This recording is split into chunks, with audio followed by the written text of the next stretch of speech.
I went on a cruise with my kids and their spouses. At the second port, they said, "Dad, go on down and check out the market." When I got back, the ship was gone. My luggage, also gone. They left me in a foreign country. No passport, no money, no name. But what they didn't know is that an old sea dog always finds his way back. And when I came back, I brought the storm with me. They saw me on the news. If this story moves you, subscribe. Every day there's a new story that could be yours. Tell us where you're watching from. I'm sitting on a green plastic chair in a police station in Cartagena, Colombia. I smell like old sweat, like sea salt stuck to my skin, like dry fear. I'm wearing the same white linen shirt I wore 2 days ago, back when I still believed my children loved me. Now it's wrinkled, stained with dirt at the elbows, with a coffee stain on the chest. I don't even remember spilling. Across from me, a young police officer is typing on an old typewriter. It sounds like bones breaking. Clack, clack, clack. There's a ceiling fan, but it doesn't make a full rotation. It gets stuck every 3 turns, making a metallic grinding noise that's driving me insane. A fly is walking on the yellow wall, slow, like it has all the time in the world. I'm counting the cracks in the cement, just so I don't fall apart right here, in front of this girl who keeps looking at me with pity. My name is Julian Morgan Reed. I am 78 years old. I was born in Houston, Texas, March 5th, 1947. I owned the biggest shipyard in Houston for 45 years. I built ships that sailed all over the Caribbean, ships that carried cargo, tourists, dreams of people who trusted my work. I employed over 200 men. I paid fair wages. I helped entire families eat, educate their kids, have dignity. And now I don't even have a damn piece of paper that says who I am. The officer looks at me like I'm a homeless man, someone who made up a story to get a meal. They don't believe me, and the worst part is, I'm starting to wonder myself if any of this is real, or if I'm losing my mind. 2 days ago, on the cruise, my grandson Mason hugged me tight on the ship's deck. He's 12 years old. He's still a kid, but his eyes aren't. He whispered in my ear, so low I could barely hear him, "Grandpa, I don't want you to go to the port tomorrow." I laughed. I ruffled his brown hair. "It's always messy." "Why not, kiddo? It'll be fun. We'll buy some nice things to take home." He looked down, staring at the white sneakers I bought him for his birthday. "Just don't go," he said that, and then ran off. I thought he was just playing, that kids say weird things. Now, sitting in this chair, with the plastic digging into my skin, I understand. He knew, my own grandson knew they were going to leave me, and he couldn't do anything. Or maybe he was scared. What can a 12-year-old boy do against his own parents? The typewriter keeps clacking away. Clack, clack, clack. The fly is on the rim of my cold coffee cup now. There's a greasy film floating on the brown liquid. I haven't touched it. I can't swallow. My throat's been closed for a day. I close my eyes, and I see Sarah's face at breakfast. 2 mornings ago, when we were still on the ship, she was smiling. "Too much? Dad, it's terribly hot today, isn't it? You should come down to the port with me. It'll be good for you to stretch your legs." Grace Miller, Marcus's wife, jumped in, too quickly. "Yes, father-in-law. You should go. We'll watch your things here in the cabin. Don't worry about a thing." She has that way of talking, polite, proper, but cold as ice. I always knew Grace didn't like me, but I never thought she hated me this much. Grace insisted I leave my backpack, the black canvas bag where I kept everything, my passport, my wallet with $1,200 in cash, my cell phone, and the documents from Josephine's will that Marcus had asked me to keep safe. "It's safer here, father-in-law. Why carry all that in the heat? You'll be walking in the sun. Better to travel light." And I, like an idiot, I agreed. I left the backpack on the bed in his cabin. I only took my Panama hat and $50 in my pants pocket. $50 that I spent on souvenirs Sarah picked out. Souvenirs that are now lost in some market in Cartagena. Now I get it. She knew exactly what she was doing. It wasn't improvised. It was precise, calculated, planned like you plan a murder, because this was a murder. Even if I'm still breathing, the station door creaks open. A woman walks in, older, maybe in her late 60s, short gray hair, big sunglasses that she takes off as she enters, the black canvas bag where I kept everything, my passport, my wallet with $1,200 in cash, my cell phone, and the documents from Josephine's will that Marcus had asked me to keep safe. It's safer here, father-in-law. Why carry all that in the heat? You'll be walking in the sun. Better to travel light. And I, like an idiot. I agreed. I left the backpack on the bed in his cabin. I only took my Panama hat and $50 in my pants pocket, which had been beating like a broken drum for 2 days. Suddenly leaps. Someone saw me. Someone knows I'm not crazy. Someone knows this really happened. Elena looks at me, and in her eyes, I see something I haven't seen in days. True compassion. Not pity. Compassion. There's a difference. Pity makes you feel small. Compassion makes you feel human again. Sir, I was shopping in the same market.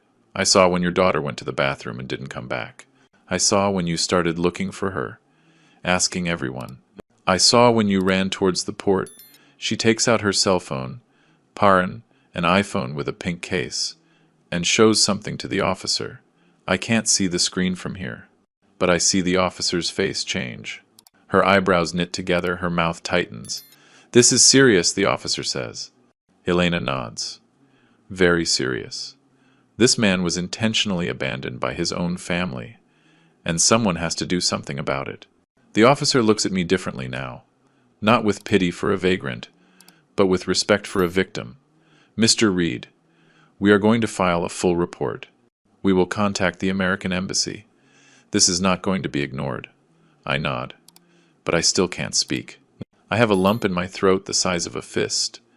Elena sits in the plastic chair next to me. She smells like vanilla perfume. It's the first pleasant smell I've registered in 2 days. You are not alone, she tells me softly. I'm going to stay right here until this is resolved.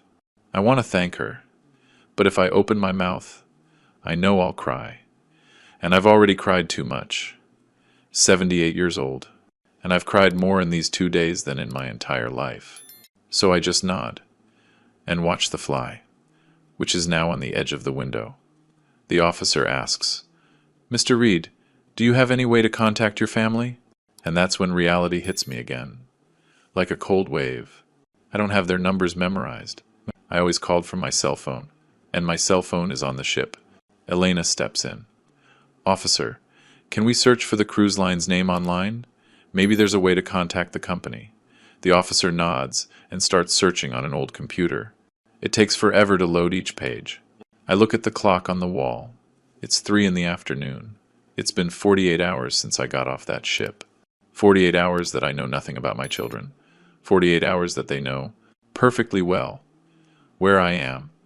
And they've done nothing. Nothing. Absolutely nothing. Elena takes out her phone again. Mr. Julian, would you allow me to post your story on my social media? I have about 8,000 followers. It's not much, but maybe someone can help. I look at her, not really understanding what social media is. Josephine and I were never into that. We had Facebook, but we never used it. Do whatever you think is necessary, I tell her. My voice sounds hoarse, like it isn't mine. Elena starts typing on her phone. Her fingers fly across the screen. I'm going to post the photos, and I'm going to tell them what I saw. People need to know what they did to you. I nod. Part of me is ashamed that the whole world will know my own children threw me away like trash. But another part of me, the part that still has dignity, wants everyone to know, wants justice, wants them to pay. The officer looks up from the computer. I found the cruise. It's called the Star of the Caribbean.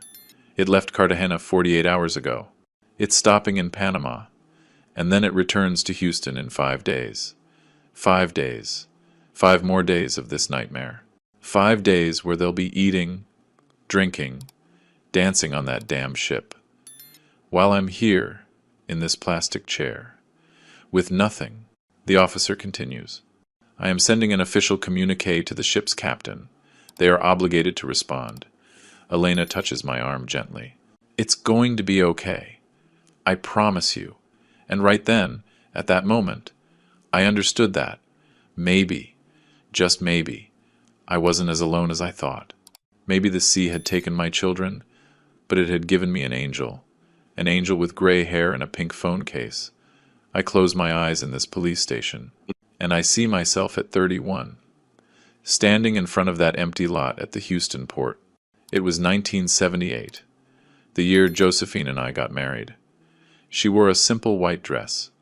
No veil, none of that.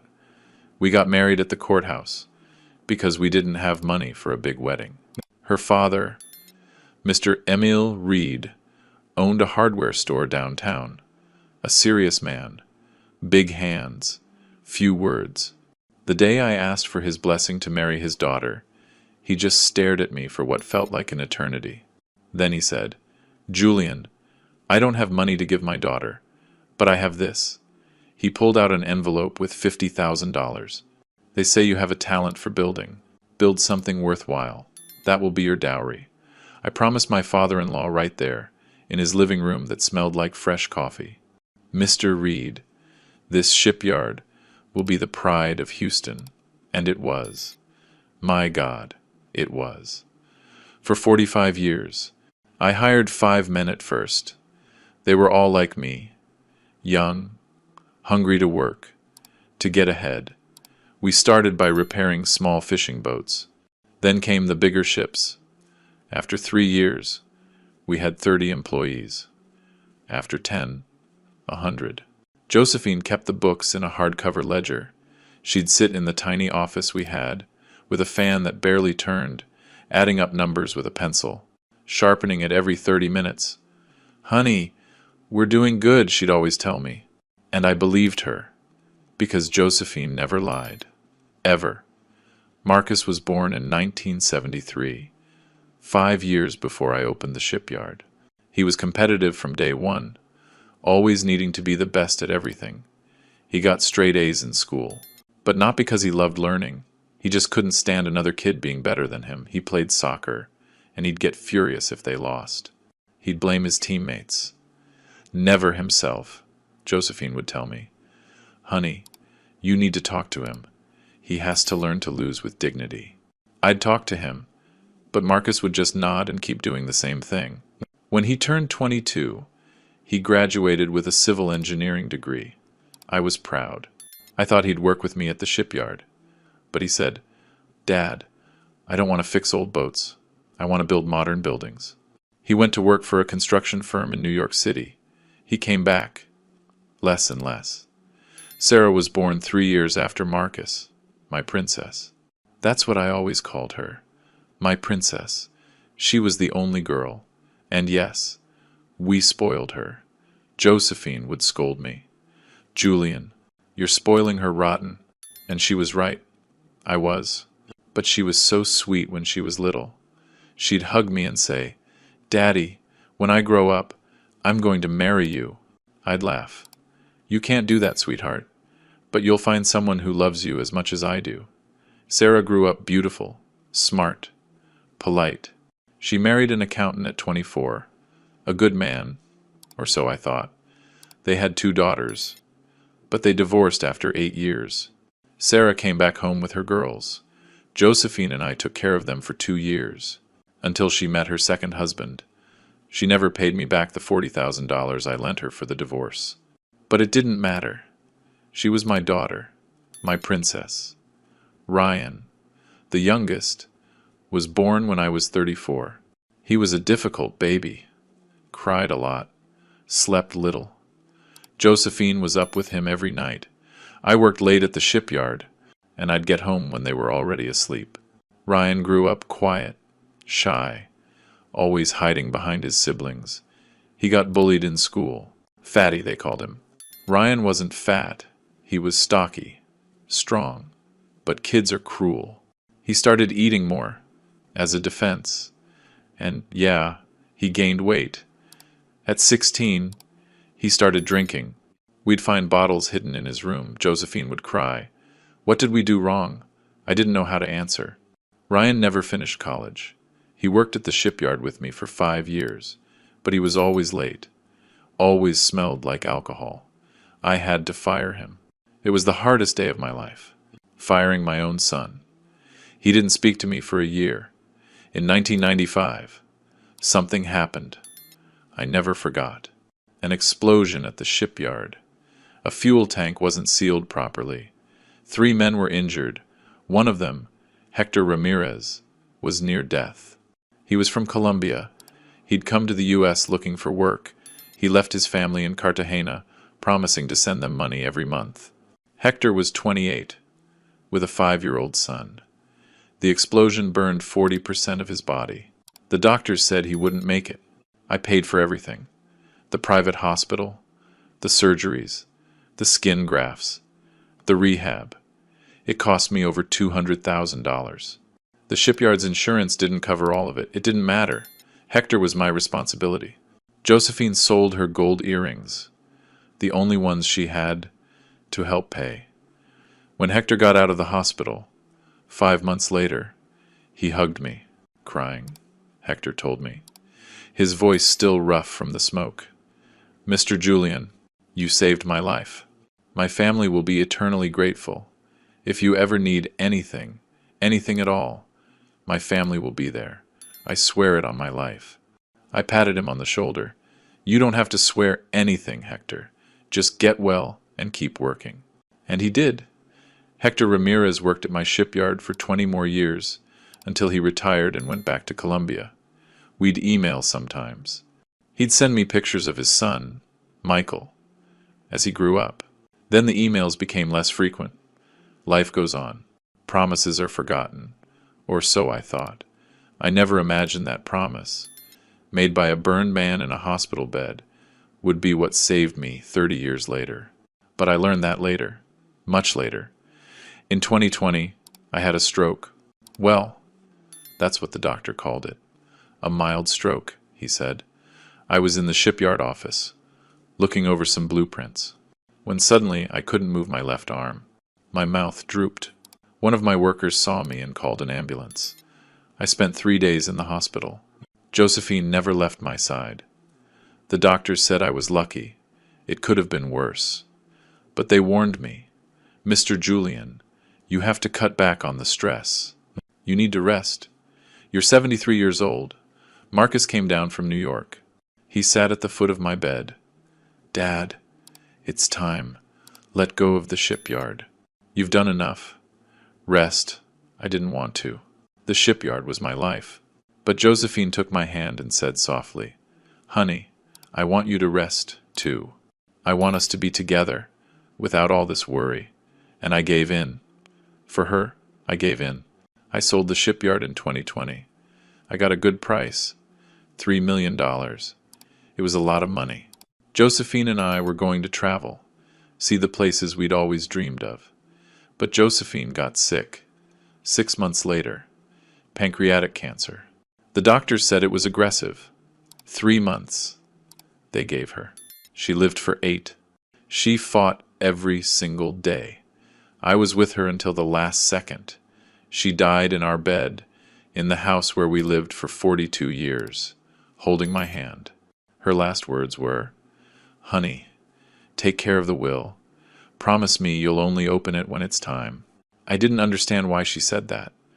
But I promised her. I promise, my love. Rest. She closed her eyes. It was January 5th, 2021, just after New Year's. Josephine always said that was her favorite time of year, when everything felt new. She died on her favorite day. After the funeral, my kids started with the questions. Dad, when are we opening the will? Dad, we need to know what Mom left. Dad, we have to get the legal stuff sorted out, I told them. When it's time, your mother left clear instructions. The will is to be opened 4 years after her death, in my presence and the lawyer's. Respect her wishes. Marcus would get angry. That doesn't make any sense. Why 4 years? I didn't know. Josephine never explained, but it was her wish, and I was going to respect it. The months passed, and the calls continued. Always the same questions, always the same pressure. Sarah would cry on the phone. Dad, I need to know if Mom left me anything. I have debts.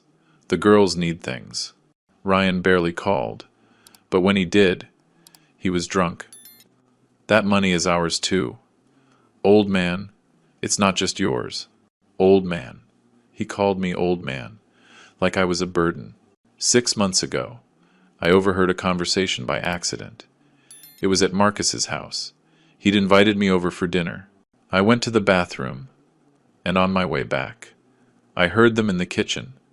Marcus and Grace. Marcus. We owe $3 million, Grace said. Her voice was cold, calculating. If we don't pay in 6 months, we lose everything. The house, the cars, everything, Marcus replied. The will opens in 2 months. There will be money then.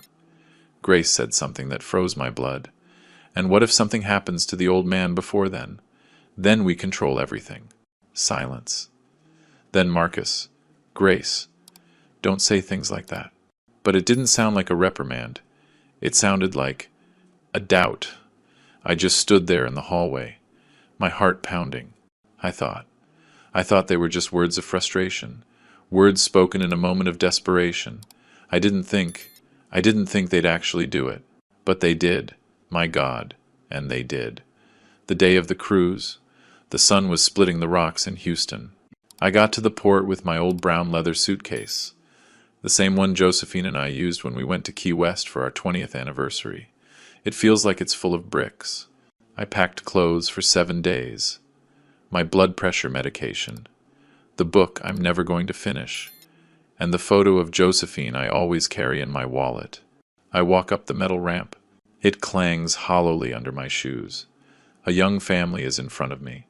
The kids are screaming with excitement. Behind me is Marcus, with his modern, black, shiny rolling suitcase.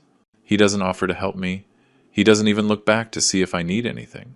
Grace walks beside him, wearing sunglasses that cost more than my monthly pension. She smiles when she sees me sweating. How exciting, father-in-law. Your first cruise, her voice is rehearsed, like a bad actress in a cheap soap opera. We check in at the reception. A girl in a navy blue uniform hands me a key card. Cabin 412, Mr. Reed. Deck 4, Marcus and Grace get their cards. Family Suite 320, Deck 3, Family Suite. I get a cabin. I get to my room, and it's so small I can barely stretch my arms. A single bed pushed against the wall. A bathroom the size of a closet. A round porthole window looking out at the sea. That's it. I sit on the bed. The springs creak. Marcus shows up at the door. Everything okay, Dad? I tell him yes. It's better this way, Dad. Quieter for you. We make a lot of noise with Mason. I nod. It makes sense. Or, I tell myself it makes sense. But something in my chest feels heavy. Josephine would have told me, Honey, this isn't right. A family travels together. But Josephine isn't here to tell me anything. The first night, there's a formal dinner in the main dining hall. It's huge, with crystal chandeliers and waiters in white gloves. I've never been in a place like this. I put on my good white shirt, the one I wear to weddings, and my navy blue blazer. It's 20 years old, but it still looks decent. I get to the table, and they're all already seated. Marcus, Grace, Sarah with her new husband, Ryan with Lucia, his wife, and Mason, my grandson, who looks at me with big, sad eyes. The ship's captain comes over to our table. His name is Humberto Salazar. He's in his 50s, gray hair, perfectly combed, immaculate white uniform. He raises his glass. A toast to families who sail together. Everyone raises their glass. I raise mine. I look at Marcus. He avoids my gaze. He's staring at his glass. Ryan is already on his third beer. His eyes are glassy. Sarah won't stop looking at her phone, typing something. She smiles at the screen. Not at me. Mason gets up from his chair and sits in the one next to me. Grace had put him at the other end of the table, far away from me. Grandpa, tell me about when you built the Navy ship. My grandson has Josephine's eyes. The same light brown color, almost honey. I start to tell him about that time in 1985, when the government hired us to repair a Navy vessel. I'm just getting started, when Grace cuts in, her voice sharp as a knife. Mason, let your grandfather rest. Come over here. Mason hangs his head. But Mom, I want to listen. Now, Mason. The boy gets up slowly. He squeezes my hand under the table. When he gets back to his chair, I see his eyes are full of tears. Something is wrong here, very wrong, but I still don't know what it is. I'm an old fool who can't see what's right in front of him. At a table across the dining room, there's a woman, alone. She must be in her late 60s. Short gray hair, an elegant green dress. She's eating slowly, looking around, like she's studying people. Her eyes stop on our table. She watches us, carefully. Then I see her write something down in a small notebook she has next to her plate. It's strange. Why would she be watching us? I don't think much of it. After dinner, when I'm leaving the dining room, she's leaving at the same time. We walk down the same hallway. She gives me a polite smile. Good evening, ma'am. Her voice is Colombian, soft. I see she's wearing a wedding ring on her left hand, but she's walking alone. A widow, I think. Like me. She goes her way. I go mine. I don't know it then, but that woman, Elena Vasquez, is the one who will save my life in a few days. Life is strange like that. It puts angels in your path, and you don't even recognize them until it's almost too late. The second night, after dinner, Marcus knocks on my cabin door. It's 10 o'clock. I just got out of the shower. I'm wearing my old blue-striped pajamas. Dad, if you got a minute? Of course I have a minute. I have all the minutes in the world for my children. I always have. He comes in, closes the door. He's holding a manila envelope. Dad, can you keep these documents in your cabin? They're from Mom's will. I brought them because the lawyer asked me to review them before the official opening. He pulls out some papers. They look official, with stamps, signatures.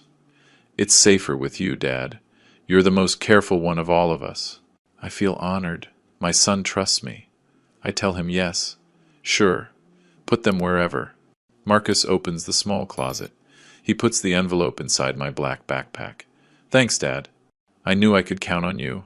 He hugs me. He smells like expensive cologne when he leaves. I'm left with a strange feeling.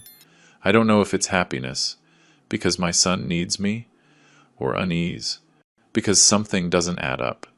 What I don't see, what I can't see from inside my small, blind cabin is what happens out in the hallway. Marcus walks out my door. Grace is waiting for him, leaning against the wall, arms crossed. He gives her a thumbs up. It's done, she smiles. It's not a happy smile. It's a smile of satisfaction, like a chess player who just put a piece in the perfect spot. Then she makes a gesture with her fingers. Like, okay, check, done. Ryan comes stumbling down the hall, a beer in his hand. He sees the scene. He stops. Grace motions for him to come closer. Ryan shuffles over, dragging his feet. Did you do it? Grace asks. Marcus nods. Ryan looks uncomfortable. He shifts his weight from one foot to the other. I don't know if this is right. Grace looks at him with contempt. It's too late for doubts. You're either with us or you're against us. Ryan takes a swig of his beer. He doesn't say anything else. His silence is a yes. At 3 a.m, someone knocks on my door. Tap, tap, tap. Soft. Like they don't want to wake anyone else. I get up, confused, half asleep. I open it. It's Mason. He's wearing his superhero pajamas. He's barefoot. His eyes are red from crying. Mason? What happened, kiddo? He throws himself into my arms, trembling like a leaf in a storm. Grandpa! I heard Mom and Dad talking. They're going to do something bad.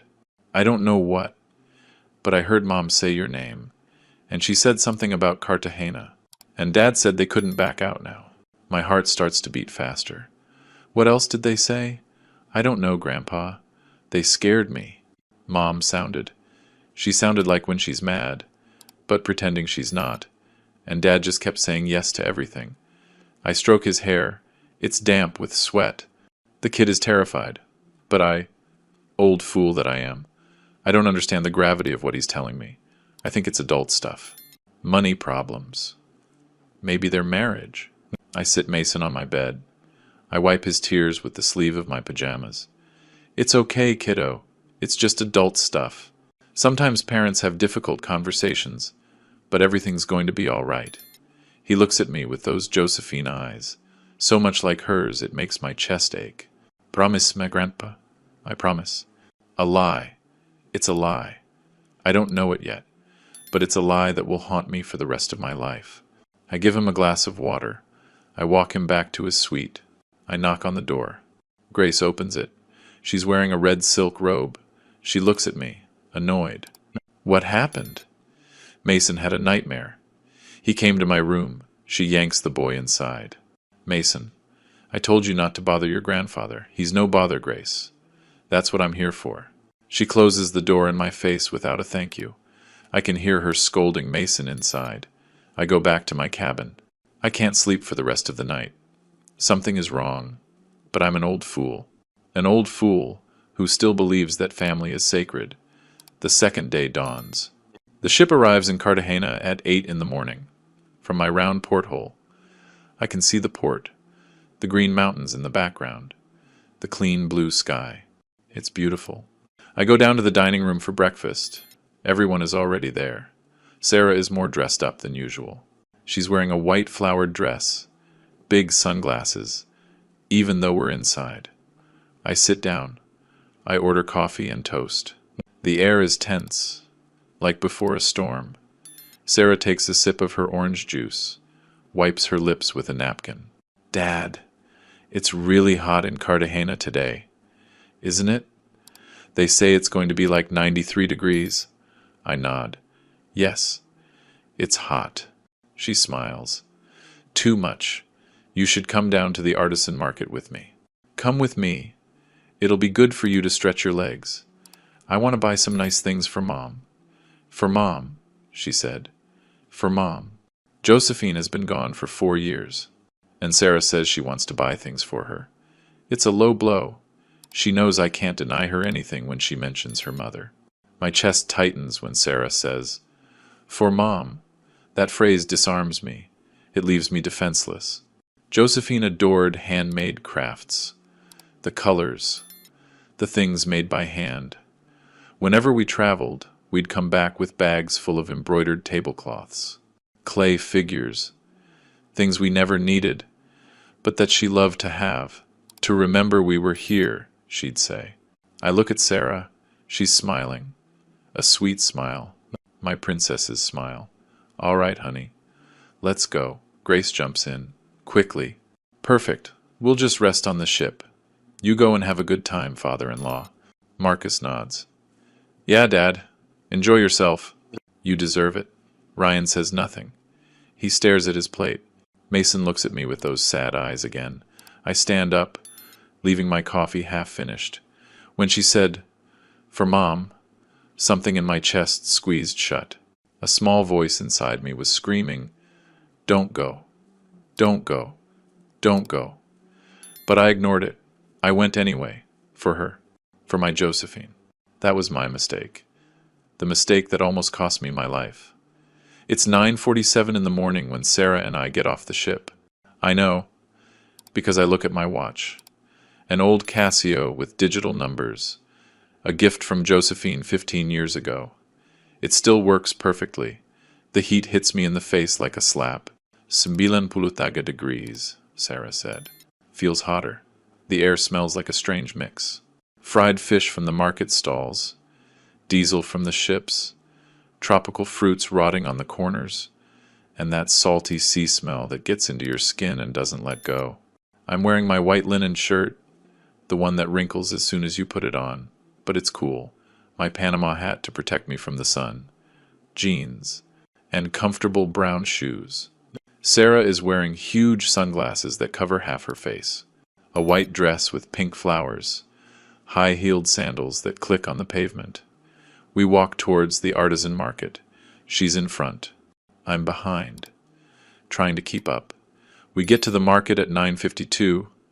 I know because I look at my watch again. It's a habit I've had since my shipyard days. Always needed to know the exact time. The market is full of color. Stalls with red, yellow, green awnings, hanging tapestries, hammocks, hats, bright beaded necklaces, silver bracelets, carved wooden figures.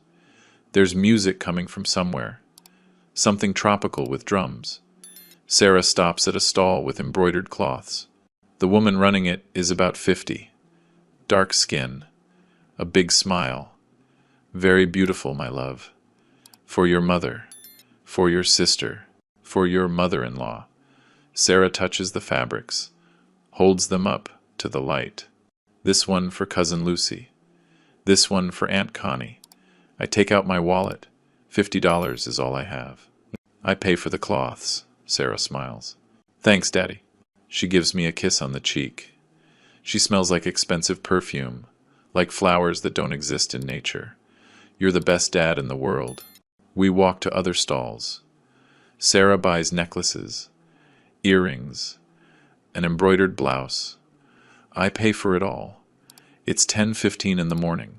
She stops suddenly, puts her hand on her stomach. Oh, Dad, I need to use the bathroom. She makes a face. It's, woman stuff. It might take a while. You know how it is. I nod. I understand. Well, I don't really understand being a man, but I understand that women need privacy for some things. It's all right, honey. You go on. I'll stay here, looking at the crafts. She points to a building 2 blocks away. There are public restrooms over there. I won't be long. Okay? You keep picking out souvenirs. I'll be right back. She gives me another kiss on the cheek. I love you, Daddy. And she walks off quickly in her heels. Click, clack, click. I watch her go. Her white dress flutters in the breeze. She looks pretty. My daughter. She looks like she did when she was 20. And she was my princess. I donkeys know this will be the last time I see her as my daughter. The last time, before she becomes a stranger. I stay, looking at some wooden figures. There's one that's a small ship, handmade, with nice details. It reminds me of my shipyard. I'm haggling over the price with the vendor, when an older woman walks up. It's the lady from the cruise ship dining room, the one who was alone. Elena, I think her name is. Though I don't know if she told me her name or if I made it up. She's buying an embroidered tablecloth with birds on it. She sees me and smiles. Good morning, sir. Enjoying the stop? Yes, ma'am, with my daughter. I look around, but I don't see Sarah. Elena buys her tablecloth. She stays at the same stall, looking at other things. I buy the little wooden ship. The vendor wraps it in newspaper. It's 10:17 in the morning. Sarah said she'd be right back. Right back is 10-15 minutes. Max. I wait. The sun is beating down on the pavement. I feel sweat running down my back, under my linen shirt. I take off my hat. I wipe my forehead with a handkerchief. 10:35. Sarah's not back. I start checking my watch every 2 minutes. 10:37. 10:39. 10:42. It's been 20 minutes. Maybe the line for the bathroom is long. Maybe she felt sick. Women have those issues. Stomach problems. Things a man doesn't understand. I try to stay calm. I walk around the nearby stalls, looking for her. White dress with flowers. Should be easy to spot. But I don't see her. I ask a woman selling hats. Excuse me. Have you seen a lady in a white dress? About 50. brown hair. The woman shakes her head. No, sir. A lot of people pass through here. I ask another vendor. Same answer. My heart starts to beat a little faster.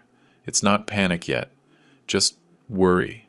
Maybe Sarah got lost. Maybe she's looking for me. I go back to the spot where we separated. I wait there, like a statue, so she can find me when she comes back. 10:50. 50 minutes. This isn't normal anymore. I walk towards the public restrooms she pointed at. I find the building. It's an old concrete building, painted a dirty white. There's a line. Tourists. Local women with market bags. I go up to a lady who's waiting. Excuse me, could you do me a favor? I'm looking for my daughter. She went into the bathroom about an hour ago. Have you seen a lady in a white dress? The woman looks confused. An hour ago? No, sir. I've been here 20 minutes, and I haven't seen anyone in a white dress. I ask her for another favor. Could you please check if she's inside? I'm worried. The woman is kind. She goes into the bathroom. She comes out a minute later. There's no one in a white dress in there, sir. Just two young girls fixing their hair. Something cold runs through my body, like ice water in my veins. Are you sure? Positive, sir. Do you want me to ask if anyone saw her? Please. She goes back in. Comes back out. Nobody saw her. 11:05 in the morning. The first real wave of panic hits me. My daughter has disappeared. She's in a city she doesn't know. In a foreign country. What if something happened to her? What if someone took her? Cartagena is beautiful, but it's dangerous too. Everyone knows that. I start walking faster, checking every stall, asking every person I see.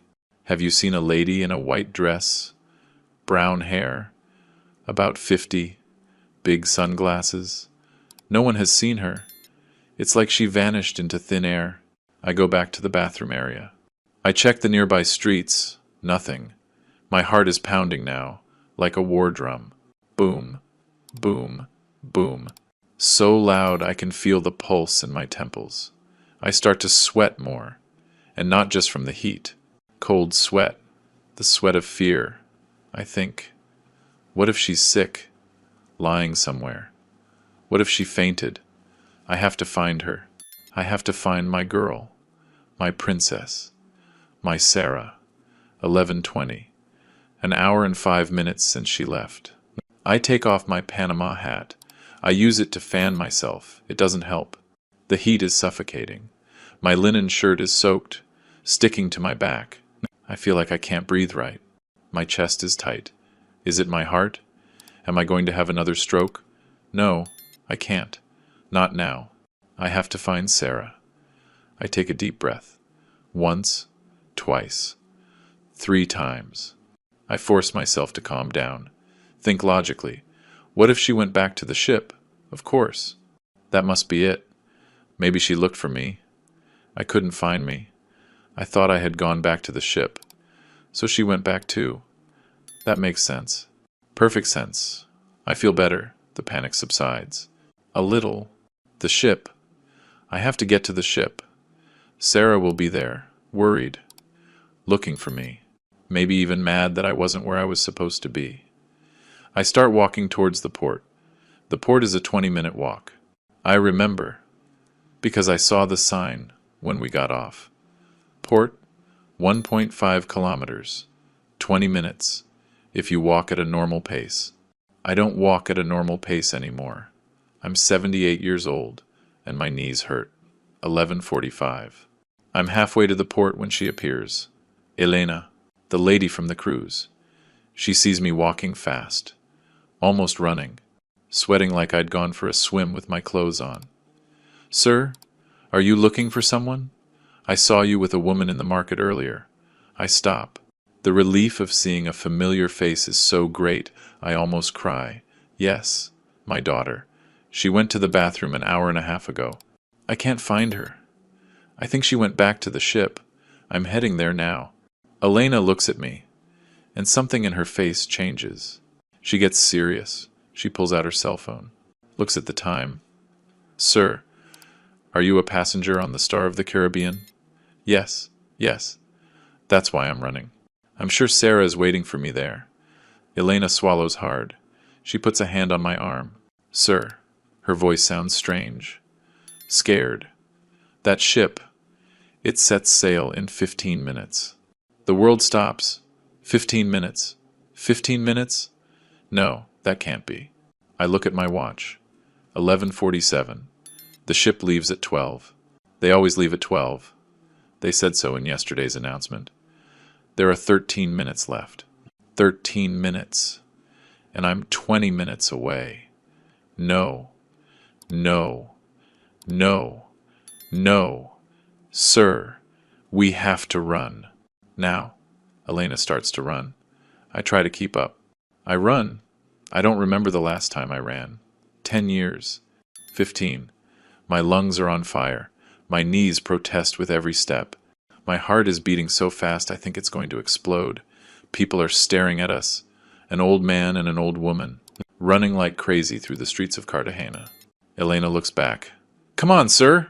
You can do it! But I can't. My legs give out. I stop. Bent over. Hands on my knees. Trying to breathe.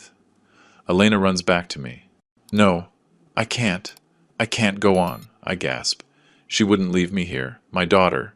She wouldn't do that. Elena looks at me, with an expression I can't decipher.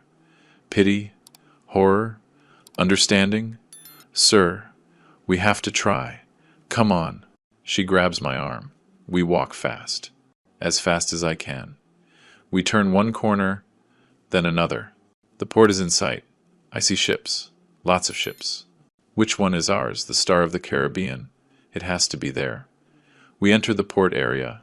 Security guards, tourists with luggage, last-minute souvenir vendors. I scan the area. Where is it? Elena points. There. I see a large, white cruise ship pulling away from the dock. Slowly, very slowly, but pulling away. On the stern, I can read the name in blue letters. Star of the Caribbean. No, it can't be. I run the last few yards to the edge of the dock. Wait, I'm a passenger, I shout, with all the voice I have left. Sarah, Marcus, I'm here. I wave my arms.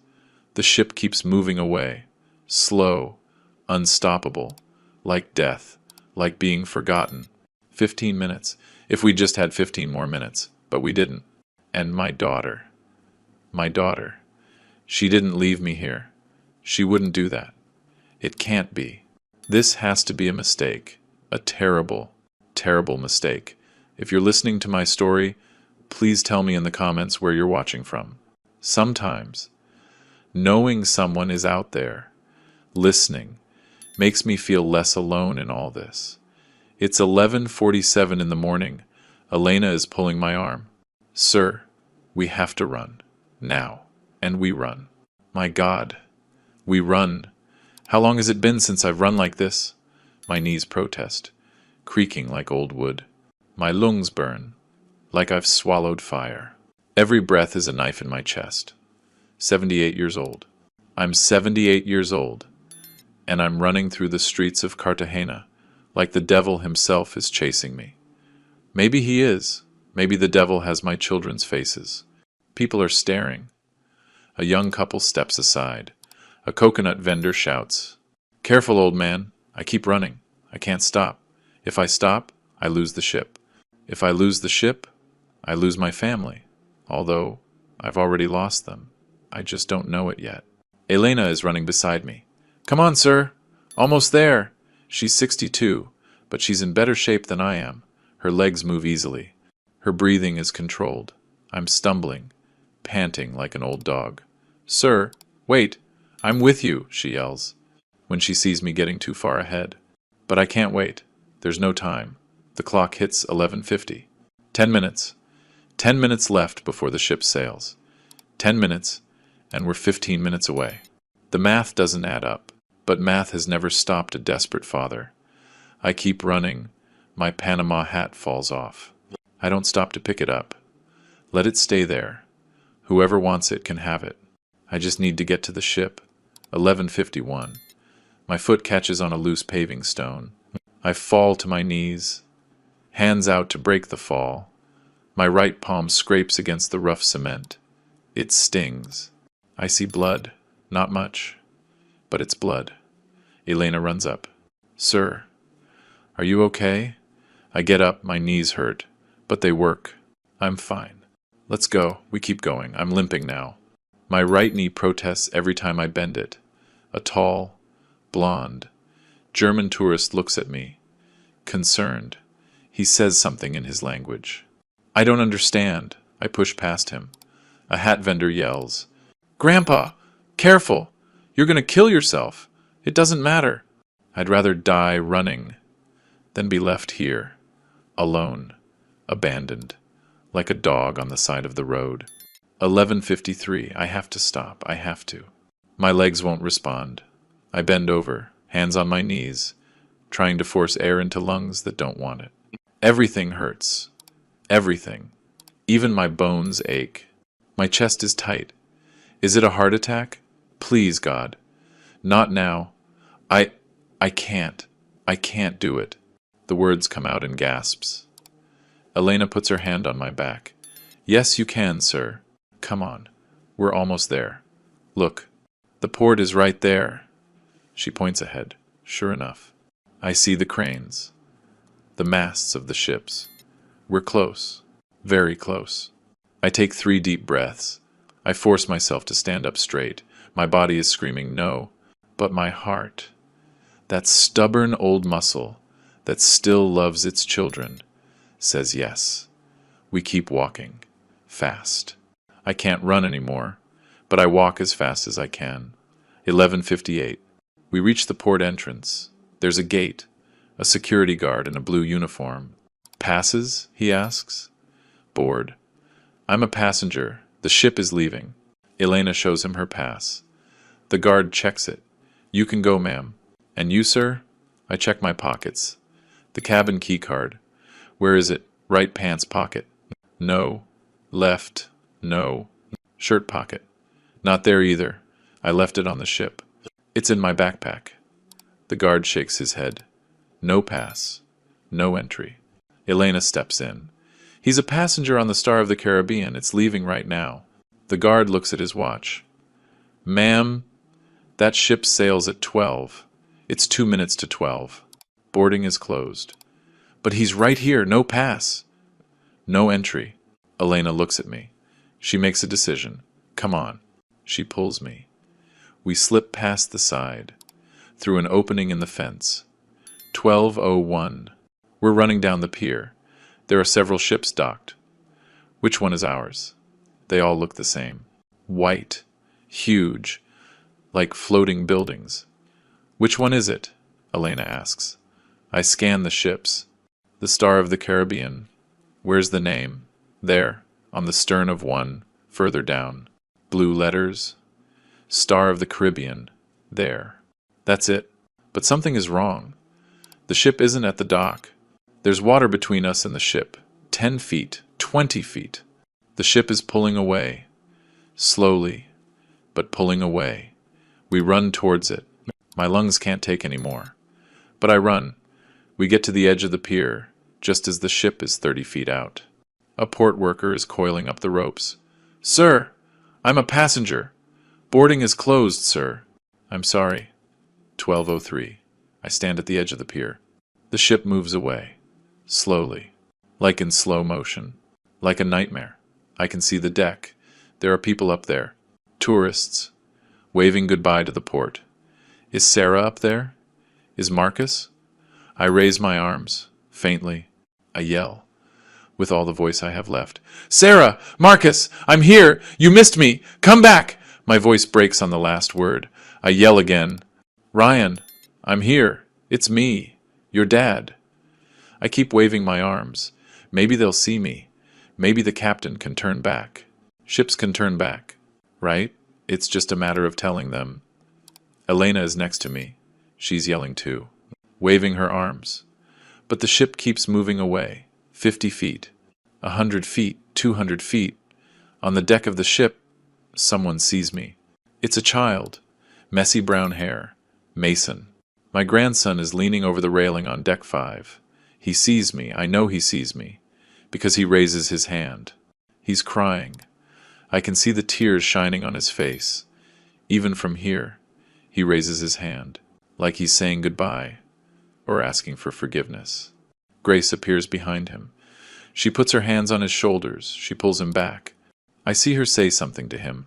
I can't hear what, but I know she's saying, "Don't look," or "Get inside," or "It's not your fault." Mason disappears inside. Grace stays there for one more second. She looks right at me.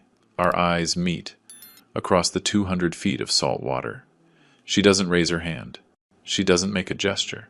She just looks at me. Then she turns around and goes inside.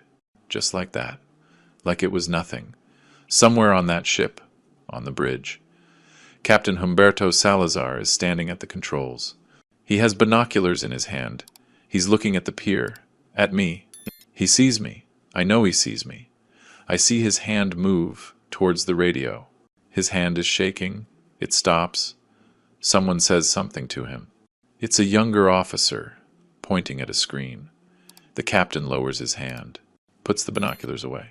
He gives an order. The ship speeds up, just a little. It's not moving slowly anymore. Now it's moving with purpose, with intent.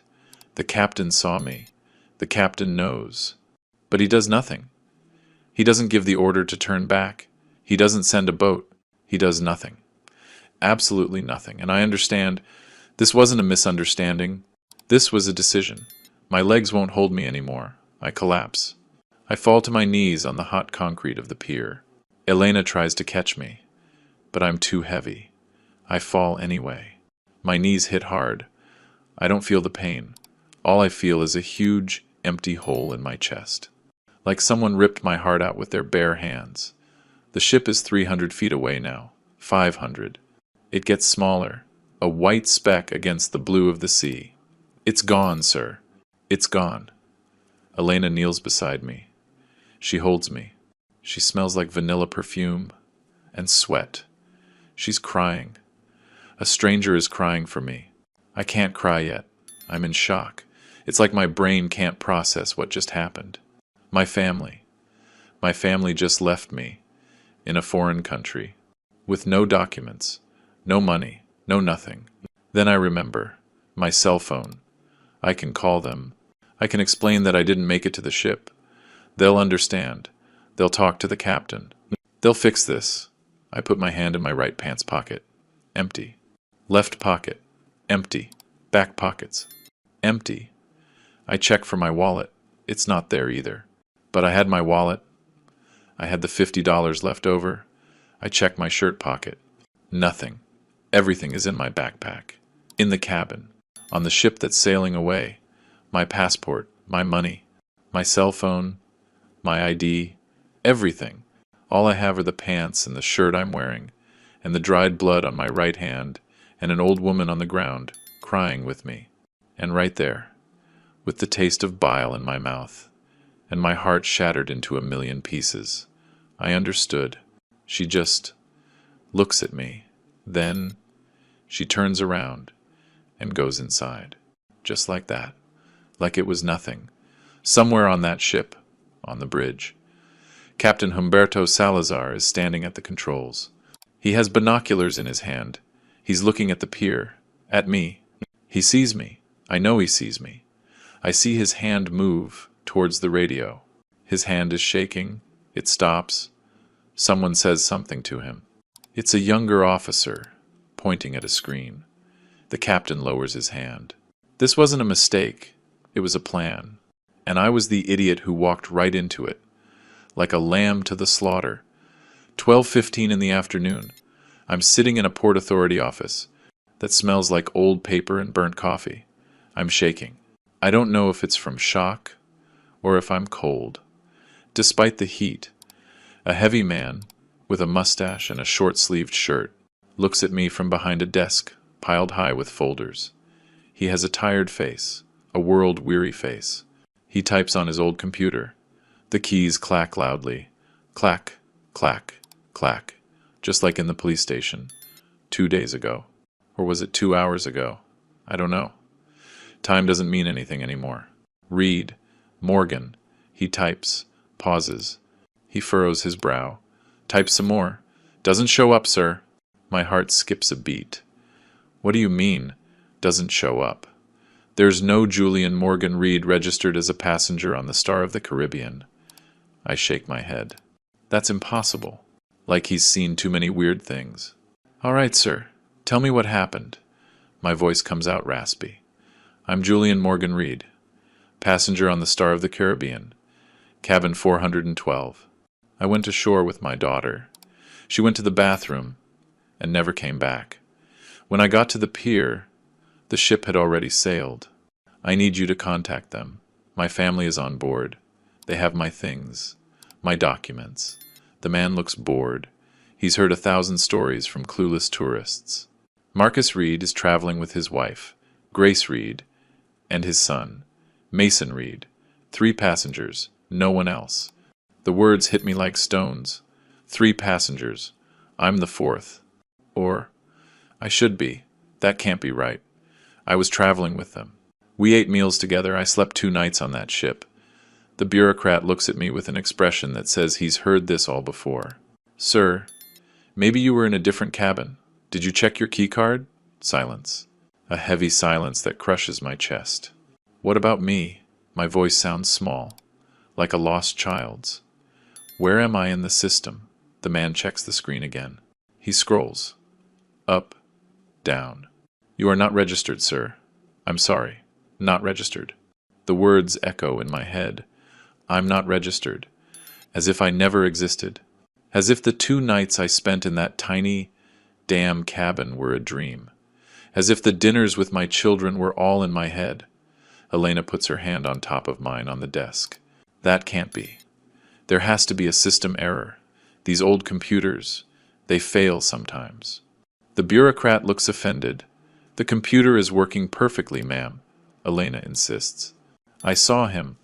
I saw this man on the ship. We had breakfast at tables near each other. I saw him with his children. The bureaucrat shrugs. Then maybe he was a passenger in a different cabin and got confused. My blood boils. I am not confused. I slept in 412. My backpack is in there. My passport. My cell phone. Everything. Do you have any proof of payment? A receipt? A confirmation email? I think, of course. The receipt. Yes. I paid for part of the trip. My children invited me, but I insisted on paying my share. I transferred $5,000 to my son, Marcus, a month ago, to cover my ticket and expenses. The bureaucrat raises his eyebrows. Do you have proof of that transfer? I instinctively reach for my pocket. Then I remember. Empty. Everything is empty. It's on my cell phone. The confirmation was a text. I saved it. But my cell phone is on the ship, in my backpack, in the cabin you're now telling me isn't mine. The bureaucrat closes his eyes for a moment, as if praying for patience. Sir, without documents, without proof of payment, without any registration in the system, there is nothing I can legally do. You are not a passenger on that ship. I feel sick. A wave rises from my stomach to my throat. I stand up, stumbling. I look for a bathroom. There isn't one. I see a trash can in the corner. I vomit into it. Water and bile. I haven't eaten anything since breakfast. Elena holds me. She wipes my mouth with a tissue from her purse. It's okay, sir. It's okay. I sit back down in the chair. I'm shaking harder now. Elena turns to the bureaucrat. Please, can you show me the full passenger list? Maybe there's a mistake in the cabin number. Maybe he's registered in another room. The man sighs. But he agrees. He prints out a sheet of paper. It's 3 pages long. Elena scans it. Her eyes move over every name. She runs her finger down the list. I watch her, hopeful. She's going to find me. She has to find me. Page 1, nothing. Page 2, nothing. Page 3, nothing. Elena looks up. Her eyes are full of horror. He's not here. I grab the papers from her. I read them myself. I look for Reed. There's Marcus, Grace, Mason. But Julian? There is no Julian. I read it again, and again, and again, as if staring at it longer will magically make my name appear. The bureaucrat clears his throat. Sir, according to this system, you were never on that ship. Never. I was never there. The words don't make sense, but at the same time, they make all the sense in the world. They erased me. My own son erased me from the registry. When? How? How long had he been planning this? I think about the day he invited me. Dad, let's go on a cruise. All of us, together. I think about how he insisted he would take care of everything. Don't you worry about a thing, Dad. I'll make the reservation. You just pack your bag. I think about the $5,000 transfer I made. Money I now have no proof I ever sent. Money that disappeared. Just like me. Elena grabs my arm. Let's go outside, sir. You need some air. I stumble out. The sun blinds me. There's a concrete bench outside the office. I sit down. Elena sits next to me. There's a trash can nearby. I lean over. And I'm sick again. Puribile. Bitter. Like my life right now. Elena rubs my back. There. It's okay. I can't be okay. I'm shaking. Like I have a fever. They erased me. My voice is broken. My own children. They erased me from the system. Like I don't exist. Like I was never even there. Elena doesn't say anything. What can she say? There are no words for this. There is no comfort for this kind of betrayal. I wipe my mouth on the back of my hand. It's on my cell phone.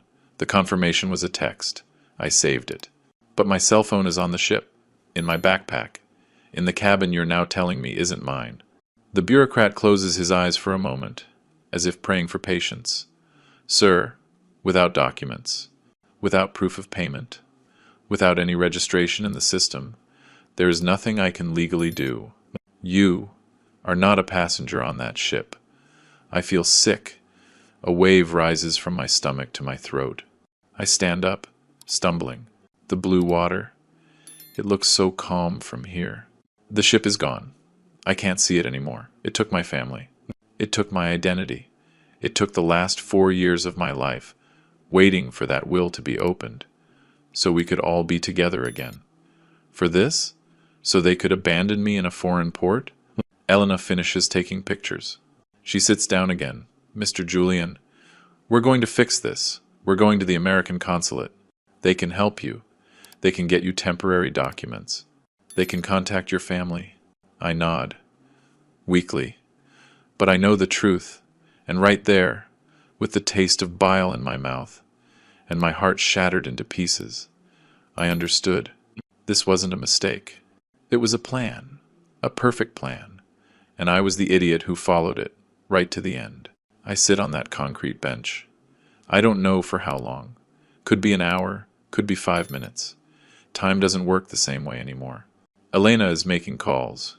She's speaking quickly, in Colombian Spanish. I hear words. Consulate. Embassy. Emergency. Abandoned elderly man. An abandoned elderly man. That's what I am now. I'm not Julian Morgan Reed, shipbuilder, owner of a shipyard, father of 3, grandfather of 1. I'm an abandoned elderly man, with no name, in a port in Cartagena, with no documents to prove who I am, with no money to even buy a glass of water, with no family looking for me, with no one, except this 2-year-old Colombian woman, who doesn't know me from Adam, but who is here, making phone calls, fighting for me, crying for me. And I think, maybe blood isn't as important as they say. Maybe family isn't who gave you life. Maybe family is the one who stays. When everyone else sails away on the ship, 6 in the evening, Elena takes me to a shelter. It's an old building, with peeling yellow walls. It smells like damp and cheap detergent. Stay here tonight, Mr. Julian. Tomorrow, we'll figure out what to do. She gets me a bed, in a room shared with 5 other men. I sit on the thin mattress. The springs creak. Elena brings me a glass of water. Here, You need to hydrate. I drink it without really tasting it. The water tastes like chlorine. She sits next to me. I'll be back early tomorrow. Will you be okay? I nod. A lie. I won't be okay. I'll never be okay again. But she needs to go. She's already done too much for me. Elena squeezes my hand and leaves. 7:30 at night. Elena comes back with a borrowed cell phone. It belongs to the woman who runs the shelter. She said you can make one call. I think. Who can I call? My children abandoned me. My friends. I haven't spoken to most of them in years. Then I remember Dr. Armando Cisneros, my old friend, Josephine's friend. He'll know what to do. Elena dials the number I give her. She waits. Puts it on speaker. Ring, ring, ring. Voicemail. The number you have dialed is not available. She hangs up. She dials again. Same result. Do you want to try another number? I shake my head. There's no one else. There is literally no one else in the world who can help me. Elena takes the phone back. We'll try again tomorrow. 8 o'clock. I can't stay here. This room is suffocating me. The other men are snoring. One smells like alcohol. Another one is coughing. Non-stop. I get up.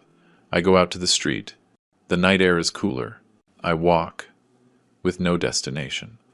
I end up in the Gethsemane neighborhood. It's beautiful. Despite my pain. Walls painted bright colors.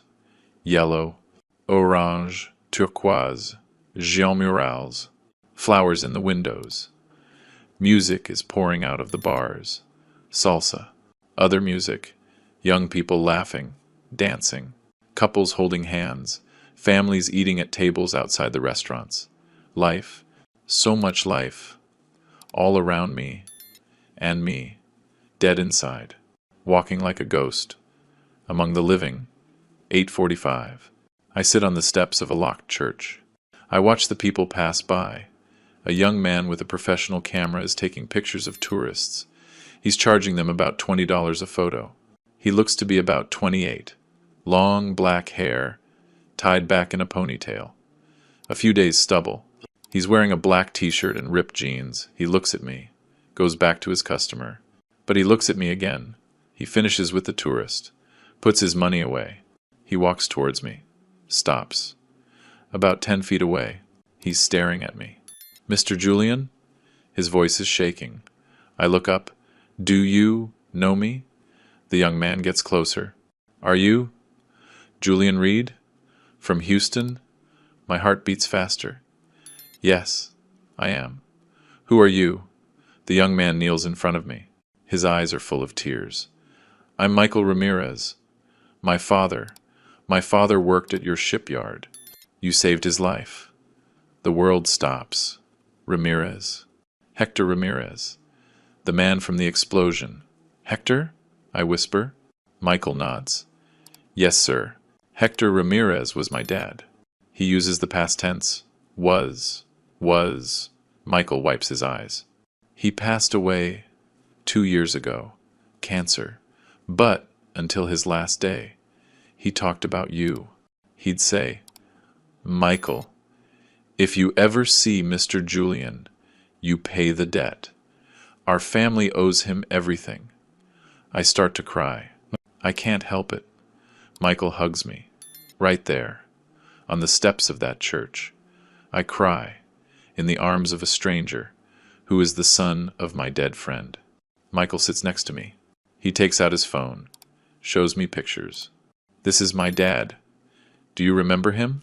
I see Hector, older, gray hair, but smiling. I was 5 when the explosion happened. I don't remember much, but Dad told me the story all the time. How you ran into the fire, how you carried him out, how you paid for the whole hospital, how Mom and I ate because of you, while Dad couldn't work. Michael scrolls through more photos. Hector at the shipyard, Hector with his family. He always talked about you. He said, you were the noblest man he ever knew, that we owed you our lives. I break down again. Your dad was a good man, a great man. Michael looks at me. really looks at me. He sees my dirty clothes, my scraped hands, my swollen eyes. Mr. Julian, what are you doing here? In Cartagena? Alone? And right there. I just fall apart. I tell him everything. The cruise, the invitation, the abandonment, the ship leaving, my name erased from the system, my lost documents, my family, who left me like I was trash. Michael listens, in silence. His face changes. First confusion, then shock, then rage, a rage so strong. His hands are shaking. Your own children? I nod. My own children. Michael stands up. He paces in circles. No, no, no, no. This is not going to stand. This cannot be happening. He stops. Looks at me. Mr. Julian, will you let me take your picture? I hesitate. Pictures? What for? Michael kneels again. I'm going to post this. On my social media. I have a lot of followers. I'm a photographer. My work gets shared a lot. The world has to know what they did to you. There has to be justice. I shake my head. I don't want to cause trouble. They're still my children. Michael grips my shoulders. Mr. Julian, they abandoned you. They erased you. They left you with nothing. That's not love. That's cruelty. He's right. I know he is. But they're my sons, my daughter. For 78 years, I was taught that family is sacred. How do you break that? Michael insists. Mr. Julian, you gave my family a father. Please, let me give you justice. I nod, weakly. Do what you think is right. Michael raises his camera. Don't pose. Just be you. He takes the pictures. Me, sitting on the steps. My scraped hands, my dirty shirt, my 7-8-year-old face that looks 90. My lost gaze. Click, click, click. Michael checks the photos on his camera. Perfect. These photos, they'll say more than 1,000 words. He puts his camera away. He helps me up. Come on, Mr. Julian. I'm taking you somewhere better than that shelter. I have a friend who owns a small hotel. I'll explain. You'll stay there. I don't have money for. I'm paying. For my dad. For you. For what's right. Michael takes me to a small, clean hotel. He talks to the owner. Explains the situation. The owner nods. Understanding. Of course. No problem. They give me a small, clean room with a private bathroom. Michael buys me food from a nearby restaurant. Soup and bread. Eat, Mr. Julian. Tomorrow, this is all going to change. I promise you. I eat. The soup is hot, comforting. The first decent meal I've had in 2 days. Michael says good night. I'm going to post the photos right now. I'll be back to see you first thing in the morning. He leaves. I'm alone in the room. I take a shower. The hot water makes me cry again. I lie down on the bed. It's comfortable. Too comfortable. For a man who deserves nothing. I close my eyes. I didn't know that photo, that image of me, sitting on those steps, dirty, lost, broken. It was going to change everything. It was going to be my salvation and their condemnation. I don't sleep that night. I stare at the ceiling. I count the water stains, 27. I think about Josephine, what she would say if she knew. Honey, don't cry. Get up, fight. She was always stronger than me. I think about Mason, crying on the deck of the ship, my grandson, who knew and couldn't do anything. I think about the captain, who saw me and did nothing. I think about Grace, giving the okay sign in the hallway, all of it planned, all of it calculated, and me, the old fool, believing my children loved me, believing that blood was thicker than water. I was wrong. Money always wins. Always. Outside. Somewhere on the internet, Michael is uploading photos. He's writing my story. He's lighting a fuse. that's about to blow up in my children's faces. Day 2. 8 in the morning. I wake up to a knock on the door. It's Michael. He has coffee and pastries. Mr. Julian, you have to see this. He takes out his phone. He shows me the picture of me on the steps. There's a long caption. I read it. This man's name is Julian Reed. Yesterday. His children abandoned him in Cartagena. He is 78 years old. He built ships his entire life. He saved my father. And now, he's alone. No documents. No money. No nothing. Share this. The world needs to know. Justice for Julian. I look at the numbers underneath. 3,000 shares. 1,000 comments. I posted it 6 hours ago, Michael says. This is just the beginning. 10 in the morning, Michael comes back. Mr. Julian. Look, the number now says 50,000 shares. 50,000. I don't understand what that means. Michael explains. 50,000 people have shared your story. There are comments from the US, Colombia, Argentina, Spain. They are all furious. He shows me some comments. How could they do that to their own father? My children are my life. I don't understand these people. May they rot in hell. Where are they? Name them. Michael smiles. I haven't named them yet, but if they don't respond, I will. I don't know how to feel. Relieved, ashamed, vengeful, all of it at once. Noon. Elena runs into the hotel. Julian, you're on the news. She's holding a Colombian newspaper. Front page. My picture. The headline. Cruise ship scandal. American elder abandoned by his family. I read the article. It tells the whole story. The abandonment. The system, with no record of my name. Elena, as the witness. Michael, as the photographer who exposed it. The article ends. Colombian and American authorities are investigating. The Star of the Caribbean cruise line has not issued a statement. Elena hugs me. You're not alone anymore. The whole country is with you. I look at the picture in the paper. I look so old, so tired, so broken, but not invisible anymore. Now, the world sees me.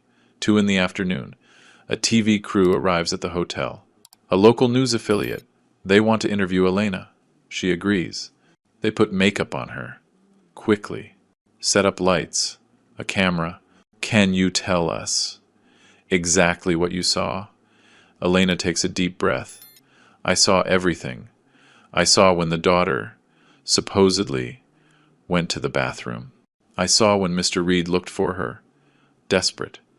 I saw when we ran to the port. The daughter knew what she was doing. This was premeditated, planned, cruel. She shows them the pictures on her phone. The reporter films them. Why do you think they did it? Elena looks at me. Money.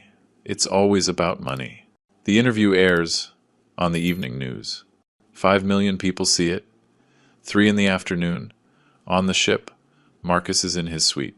His phone is vibrating. A notification. Another. 50 notifications. He opens it. He sees the photo. He reads the caption. All the color drains from his face. Grace. We have a problem. Grace is in the bathroom, putting on makeup. What problem? She comes out. She sees the phone. Shit. She reads it. Quickly. She sees the numbers. 500,000 shares. Now. How did they find out? Marcus is shaking. I don't know. Someone saw him. Someone took pictures. Grace paces. We should have done it in Panama, not Cartagena. Cartagena has too many tourists. Marcus sits on the bed. What do we do now? Grace thinks. Deny it. It was a misunderstanding. He wandered off. We were looking for him. 3:30. Sarah runs into Marcus's suite. Did you see this? She has her phone in her hand. Tears in her eyes.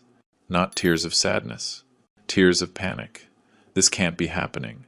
They said there were no cameras at the port. They said it was safe. Grace shushes her. Keep your voice down. Mason is in the next room. But it's too late. Mason already heard. Ryan comes in next. He has a beer in his hand. Drunk. At 3:30 the afternoon. I told you this was crazy. But nobody listens to me. Ever. Nobody listens to me. He collapses on the sofa. We're screwed. Completely. Totally. Screwed. 4 in the afternoon. Captain Humberto Salazar gets a call from corporate. Captain, we have a situation. The internet is exploding with a story about a passenger abandoned in Cartagena. Do you know anything about this? Salazar feels the floor drop out from under him. I saw a man on the pier. But I thought. You thought what? That it would just resolve itself? Captain, the press is going to be waiting when you dock in Houston. And so is the Coast Guard. Be prepared. They hang up. Salazar sits down. His hands are shaking. He should have stopped the ship. He should have sent a boat. But Marcus had given him $500 to look the other way. $500 that were now going to cost him his career, his honor, everything. 5 in the afternoon. Salazar goes to cabin 412. He knocks. Marcus opens the door. Captain, what can I do for you? Salazar walks in, without an invitation. Mr. Reed, I need to talk to you about your father. Marcus tries to play innocent. My father? What about him? Don't play dumb. The whole world knows what you did. You abandoned him. Marcus switches tactics. He takes out his wallet. Captain, we can fix this. I can pay you more. Much more. Salazar looks at him with disgust.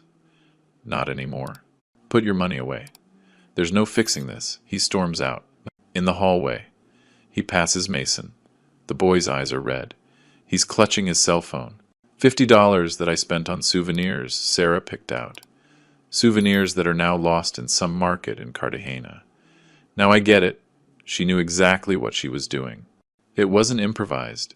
It was precise, calculated, planned like you plan a murder, because this was a murder. Even if I'm still breathing. The station door creaks open. A woman walks in. Older, maybe in her late 60s. Short gray hair, big sunglasses that she takes off as she enters, asking if they were sure, and he said nothing. He did nothing.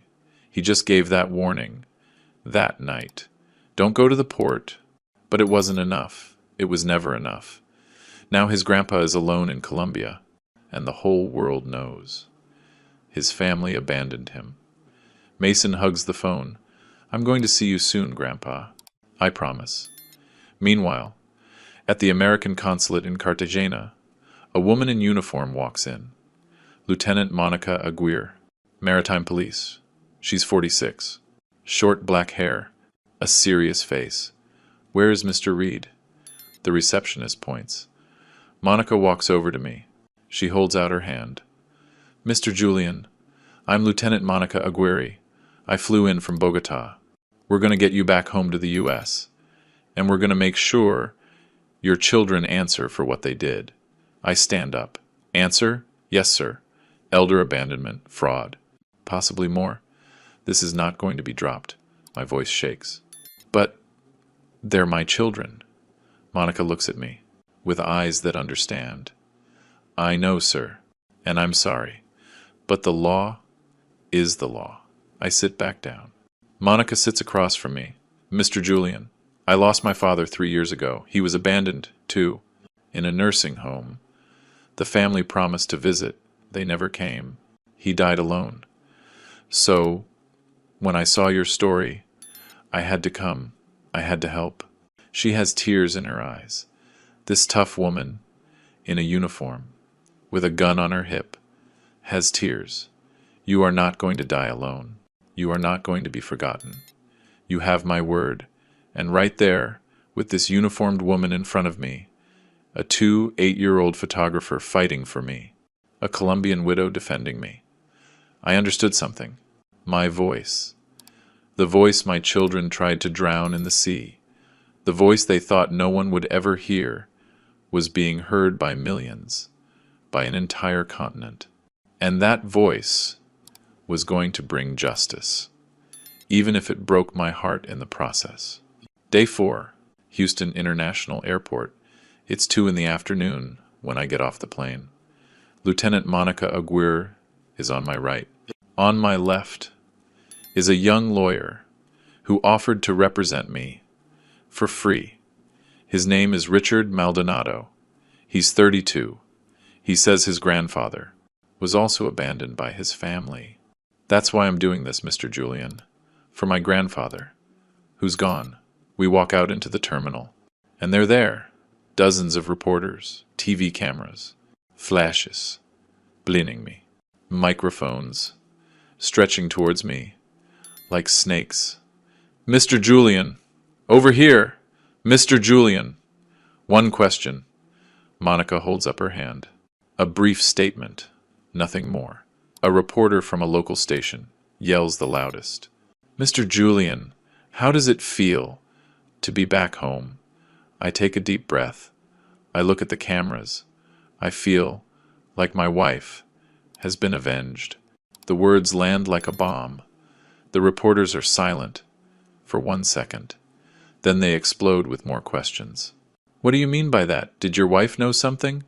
But Monica is already moving me out of there. We walk fast towards the exit.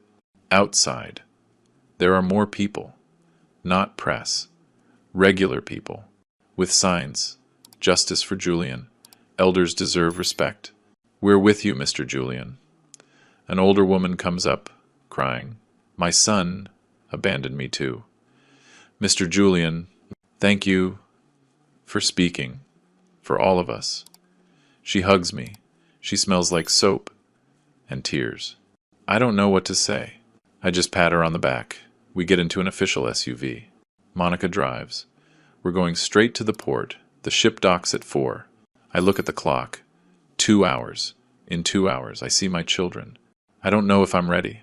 I'll never be ready. 4 in the afternoon. The port of Houston, the star of the Caribbean, is docking. It's huge from here. White, imposing, like a monster, returning after swallowing my life. There's more press, more police, a crowd of onlookers. The ship finishes docking. They lower the ramp. The first passengers start to come off. Happy tourists, tanned, with bags full of souvenirs. Then I see them. Marcus comes out first, gray suit, sunglasses that don't hide his pale face. Grace is behind him, a scarf over her head, huge sunglasses, trying to hide. Sarah comes next. No makeup, hair pulled back. She looks 10 years older. Ryan closes the line. He's staring at the ground. The 4 of them walk down the ramp. They see the crowd, the cameras, the police. They stop. Marcus looks to where I'm standing. Our eyes meet. He wants to say something, but he can't, because Mason comes running off the ship. My grandson sees me. He yells, "Grandpa!" He runs down the ramp. Grace tries to grab him. "Mason, no! Stay here!" But the boy is fast. He dodges her hand. He runs towards me. Marcus yells, "Mason, get back here!" He doesn't go back. He reaches me. He throws himself into my arms. He's heavier than I remember. He almost knocks me over. But I hold him. I hold him tight. He smells like kids' shampoo and tears. "I'm sorry, Grandpa. I'm sorry. I'm sorry. I'm sorry." He's sobbing into my shoulder. His whole little body is shaking. I knew, I heard them. And I didn't do anything. I couldn't do anything. I stroke his hair. It's soft. Like when he was a baby. It's not your fault, kiddo. It was never your fault. The cameras are filming us. The flashes are exploding. But I don't care. I have my grandson in my arms. And that's the only thing that matters right now. The only good thing left of my family. Mason clings to me. I'm not going with them. I don't want to go with them. It's okay. We'll figure it out. I look up. My children are 30 feet away, standing there like statues. Marcus has his hands in his pockets. Sarah is dabbing her eyes with a tissue. Ryan is staring at his shoes. Grace has her arms crossed. None of them come closer. None of them say anything. The cameras are on them. A reporter shouts, "Why did you do it?" Another, "Don't you have anything to say?" Marcus finally moves. He walks towards me, slowly, like he's walking to his own execution. He stops, 6 feet away. "Dad." His voice is shaking. "Dad, I didn't. It was a misunderstanding." "We." I hold up my free hand. The other is holding Mason. "No. One word. Dry. Final. Don't say anything. I don't want to hear anything ever again." Marcus opens his mouth, closes it, his shoulders slump. Lieutenant Monica walks up to my children.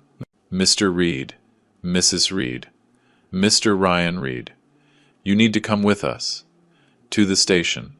There's an open investigation into elder abandonment and fraud." Sarah steps back. "Fraud? We didn't.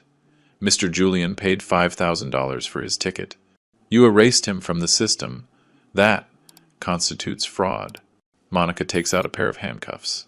She doesn't use them yet. But the message is clear. Ryan slumps onto a suitcase. "I knew it. I knew this was going to happen." Grace suddenly explodes. She screams, "He's fine! Look! He's here! He's alive! Nothing happened to him!" "It's not a crime. If there's no victim," Monica looks at her coldly, "there was intent. That's enough to proceed. Let's go." 2 police officers step forward. Marcus, Sarah, and Ryan walk towards them. They don't resist. Grace keeps screaming, "This is harassment!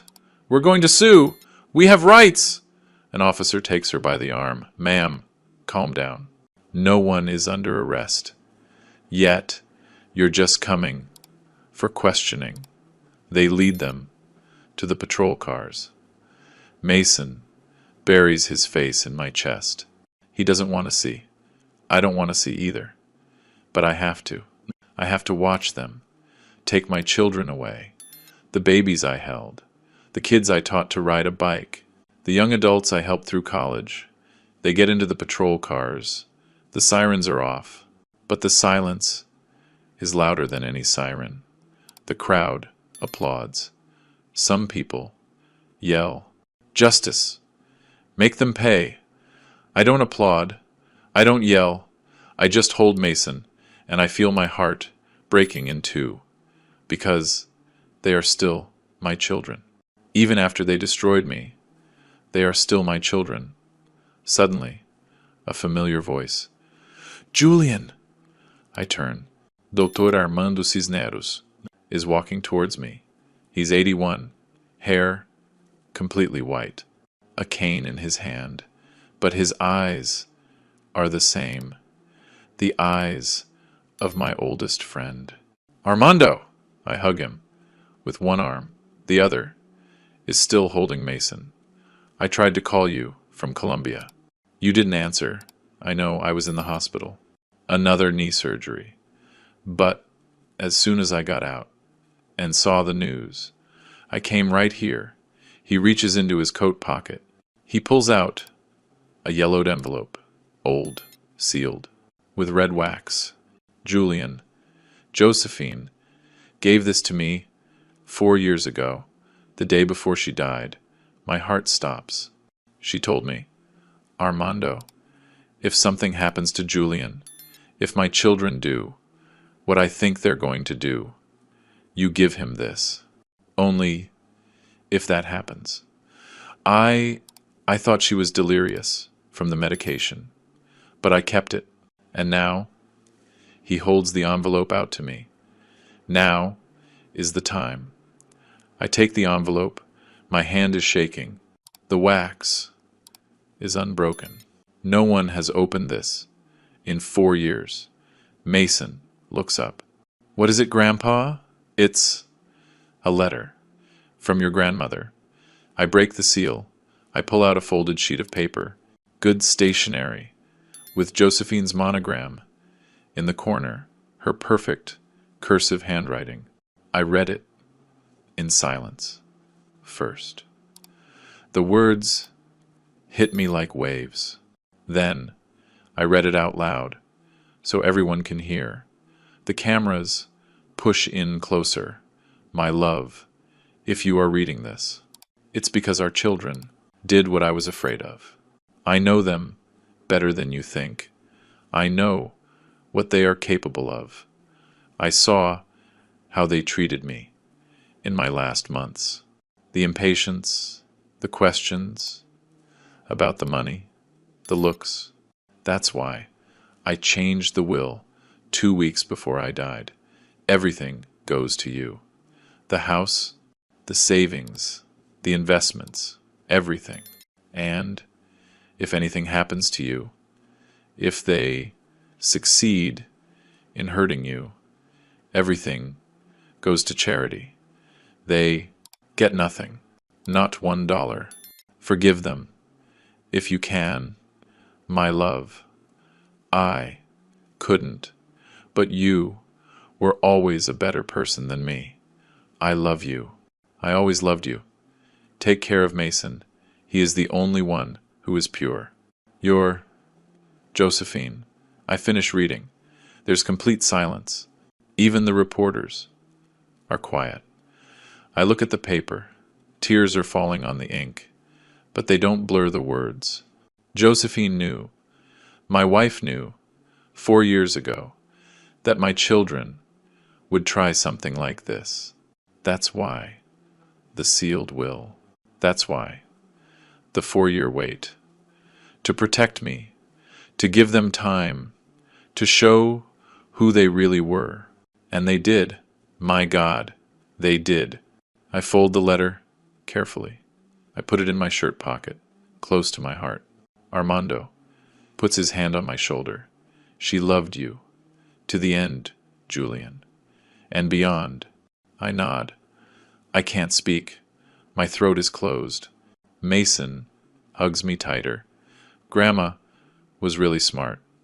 I smile through the tears. Yes, kiddo, your grandma was the smartest one of all of us. And right there, with that letter in my hands, with my dead wife's handwriting, protecting me from the grave, I understood. She took care of me even after she was gone. She protected me when I couldn't protect myself. My Josephine, my eternal Josephine. Richard, my lawyer, comes over. Mr. Julian, this letter changes everything. With this, we can proceed. Not just for the abandonment, but for attempted probate fraud. This is proof of premeditation, going back years. The cameras are still rolling. A reporter shouts, Mr. Julian, are you going to press charges against your children? I look at Mason. I look at Armando. I look at the letter in my pocket. I look at the patrol cars, holding my children, and I tell the truth. I'm going to do what my wife would have wanted. I'm going to protect myself, and I'm going to protect my grandson. The rest, I'll let the law decide. Monica nods. Well said, Mr. Julian. We're going to make sure you get what you deserve. And they will get what they deserve. I get into the SUV. Mason won't let go of me. Armando gets in with us. The doors close. We drive off. In the side mirror, I see the port getting smaller. I see the Star of the Caribbean. I see the crowd. I see the sea. And I think the sea took me. But it also brought me back. And now, with Josephine's blessing, from beyond, I'm going to rebuild what they tried to destroy. 3 months later, the civil courthouse in Houston. I'm sitting in the front row. Richard is next to me. Mason is with me. He took the day off school. He wanted to come. I need to see it, Grandpa. I need to see. On the other side of the courtroom are Marcus, Sarah and Ryan, each with their own lawyer. They don't look at each other. Grace isn't there. She filed for divorce 2 weeks after they got back. She blamed Marcus for everything. "I told you it was a bad idea. You insisted," she screamed at him in front of everyone at the police station. She took half of what little they had left.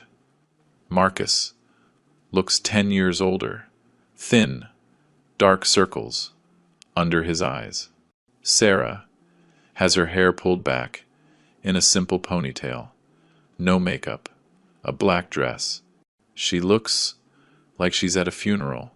Maybe she is. Ryan is the only one who looks at me. His eyes are red. He's been sober for 3 weeks. He's in rehab. The judge enters. We all stand. Civil case. Number 247. Reed versus Reed. Please be seated. The judge reads the verdict. After reviewing all the evidence presented, this court finds that the defendants, Marcus Reed, Sarah Reed, and Ryan Reed, acted with premeditation in the abandonment of their father in a foreign territory, while there were no grievous physical injuries or death. There was considerable moral, psychological, and emotional damage. She pauses. She looks at my children. The attempted probate fraud has also been proven, thanks to the posthumous letter from Mrs. Josephine Reed. She looks at me. Mr. Julian Reed has waived any claim to his children's inheritance. His statement was, "I don't want their money. I want my peace." However, he has filed for damages. The judge hits the gavel. This court grants a judgment of $100,000 to be paid by the 3 defendants. They have 6 months to pay. Case closed. The gavel sounds again. It's over. We walk out of the courthouse. The reporters are outside, but not as many. The story is old news now. 3 months is a long time in the news cycle. Some of them ask me, "How do you feel, Mr. Julian?" "Relieved," I answer. And it's the truth. Not happy. The pain doesn't go away. With a verdict, but relieved that it's over. Marcus comes out later. He's alone. His lawyer quit in the middle of the hearing. "I can't represent you. This is indefensible." Marcus sees me. He wants to come over, but Monica is by my side. She gives him a look. He stops. He puts his hands in his pockets. He just walks away. Alone. His construction company went bankrupt. No one wants to work with the man who abandoned his father. He lost his house, his car, his wife, his friends, everything. He lives in a small apartment. Now, alone, working, whatever job he can find. And I don't feel happy about that, just sad, because he's still my son, my firstborn, and watching him fall, it hurts, even though he's the one who pushed me. Sarah didn't fare much better. She had a nervous breakdown 2 weeks after the cruise.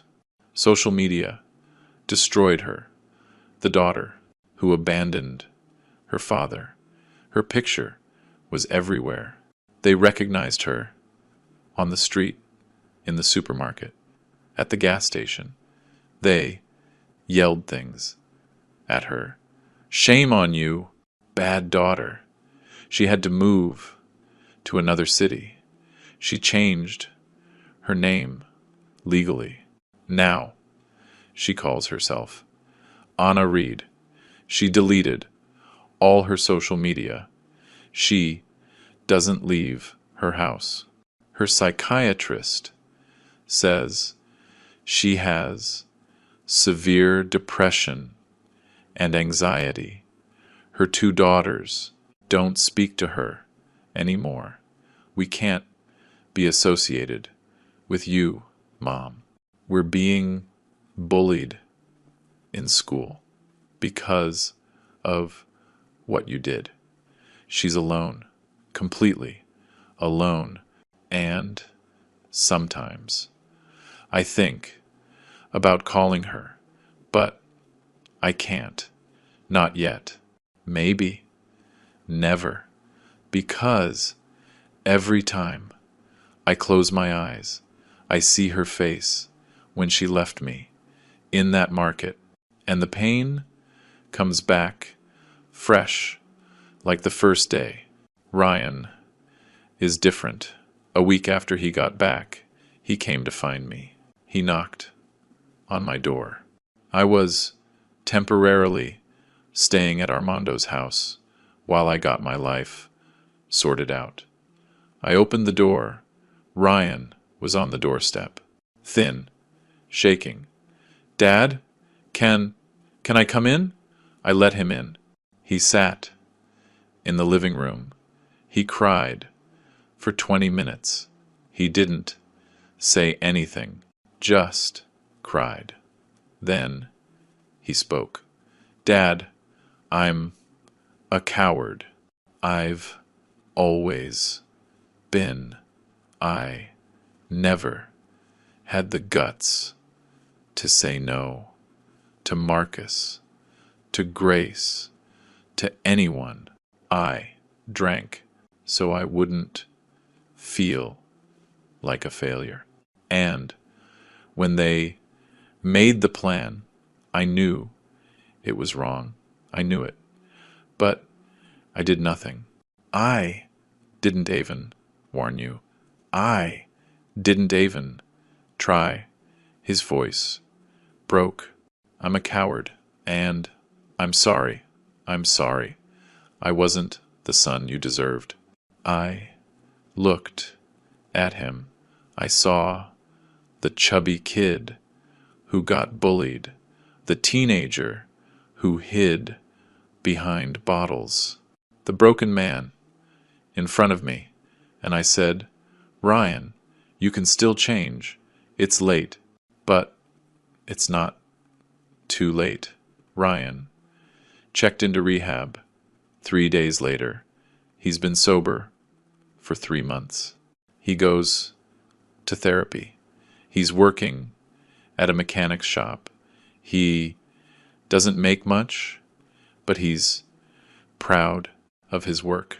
He calls me every Sunday. How are you, Dad? I'm okay, son. Is Mason okay? He's good. And you? Do you? Do you think you could ever forgive me? I don't know, Ryan, but I respect you for trying. It's not forgiveness.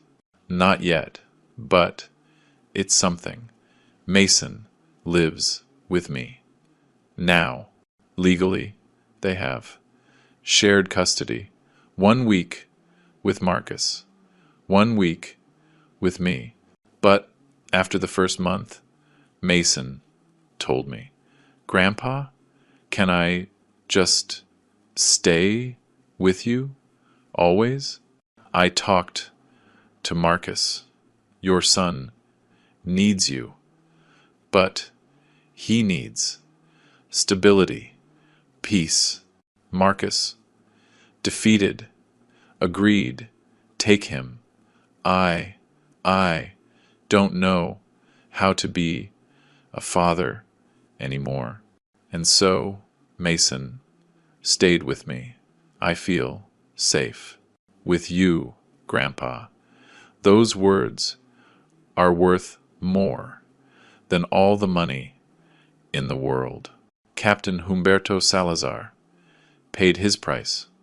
2. The cruise line's investigation proved that he saw my abandonment and did nothing.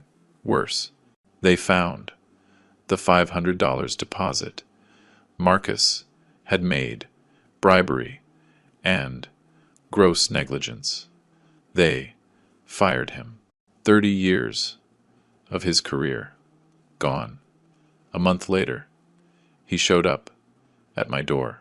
Mr. Julian, I know I have no right, but please forgive me. I looked at him. I saw a broken man, like I had been. Captain, I'm not the one you need to ask for forgiveness. It's your mirror. It's your conscience. I can't help you with that. He nodded. He left. I heard later. He's working on a fishing boat. Now, small, making a tenth of what he used to. His wife left him. His adult children won't speak to him. The sea took everything from him, just like it almost took everything from me. But I was lucky. I had people who helped me. He didn't. Elena, my Colombian angel, ended up moving to Houston. I have nothing left in Colombia. My husband is gone. My children are in the States. Why not start over here? She bought a small house 3 blocks from mine. Every Sunday we have lunch together. She cooks. She makes a home-cooked meal that reminds me life still has flavor. We're 2 survivors. Julian, she tells me, the sea tried to drown us, but here we are. Sometimes I think Josephine sent Elena to me. That from up there she saw everything and said, my love needs help. Send someone. And Elena showed up with her pink phone case, with her enormous heart, with her compassion that saved me. It's not romance. We're both too old and too tired for that. It's something better. It's true friendship, the kind that doesn't need words to understand. Michael Ramirez came to visit last month. He brought his girlfriend, a nice girl, studying to be a doctor. Mr. Julian, did you know your story was seen by 40 million people? 40 million? He showed me the numbers on his phone, shares, views, comments from the US, Colombia, Argentina, Spain, all over the world. Your story changed the conversation, Mr. Julian. People are talking more about elder abandonment. There are new laws being proposed, campaigns, all because you spoke up. I smiled. It doesn't matter, Michael. What matters is that Mason is okay, that he's safe, that he knows his grandpa loves him. The rest is just noise. Michael hugged me. My dad would be so proud of you, of what you did for me, of everything. I cried on the shoulder of that 8-year-old kid who saved my life with a picture, with a story, with his loyalty to his father's memory. I bought a little house on the beach, small, 2 bedrooms, tiny kitchen, but it has a view of the sea, and it has peace. That's all I need now. Peace. Mason and I spend the weekends.